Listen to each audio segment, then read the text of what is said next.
plaisir de participer ce matin à l'ouverture de la conférence sur la croissance globale.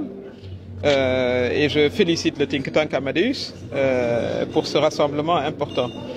La question de la croissance en Afrique, sur notre continent, doit être abordée dans le contexte africain.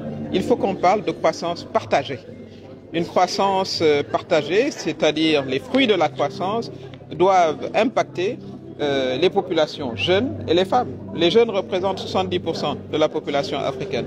Si vous avez une croissance qui ne produit pas d'emploi, ce ne sera pas une croissance utile pour la stabilité de nos pays. C'est extrêmement important. Surtout à l'âge de la digitalisation, de l'intelligence artificielle, il faut également que ce progrès-là s'intègre dans une dynamique de création d'emplois. Ça, c'est extrêmement important.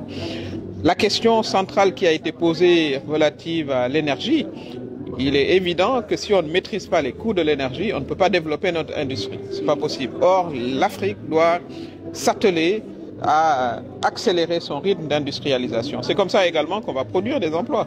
On ne peut pas importer des cure-dents, des clous, etc., qui nous viennent d'autre part. Ça, c'est des questions qu'il nous faut très rapidement régler. Mais pour le faire, il faut maîtriser le coût de l'énergie.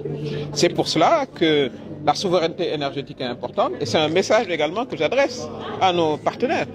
Dans le cadre de la COP, on a vite fait de dire on va arrêter les investissements pour l'énergie traditionnelle. Il faut le faire de manière transitionnelle. Le Sénégal a découvert le gaz et le pétrole. Il est évident que nous allons en profiter pour nous industrialiser. Ça, c'est du bon sens. Vouloir nous dire autrement, ce serait même de la provocation à la limite. Évidemment, on va développer l'énergie verte, l'énergie éolienne, l'énergie propre, mais nous allons bâtir d'abord sur ce que Dieu nous a donné, qui est le pétrole et le gaz. Et ça, les pays européens, occidentaux se sont développés sur cette base-là. Alors, nous, on est en phase de développement et c'est extrêmement important. L'autre dynamique, c'est la dynamique communautaire, la dynamique d'intégration africaine à laquelle le Maroc participe. Il faut que nous ayons de grands marchés. Si les économies africaines se mettent ensemble, on représenterait un ensemble qui compterait comme la 11e puissance mondiale.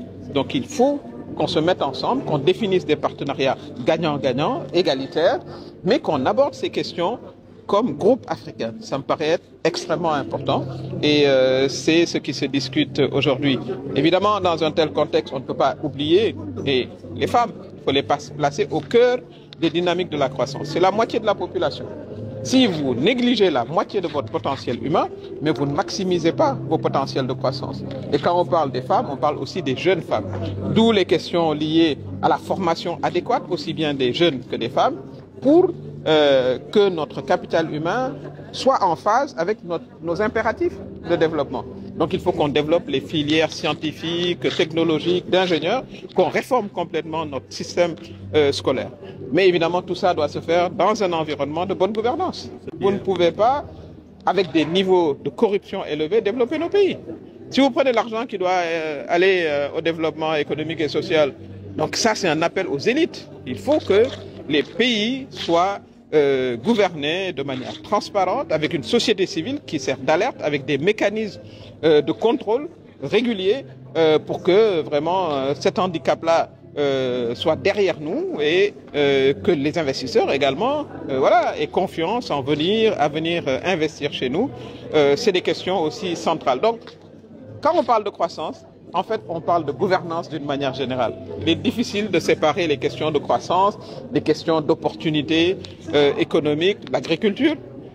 Je dis, l'Afrique représente 60% des terres arabes. Donc l'avenir de la nutrition mondiale va se jouer en Afrique. Mais il va falloir moderniser, il va falloir avoir aussi un code foncier qui préserve nos ressources.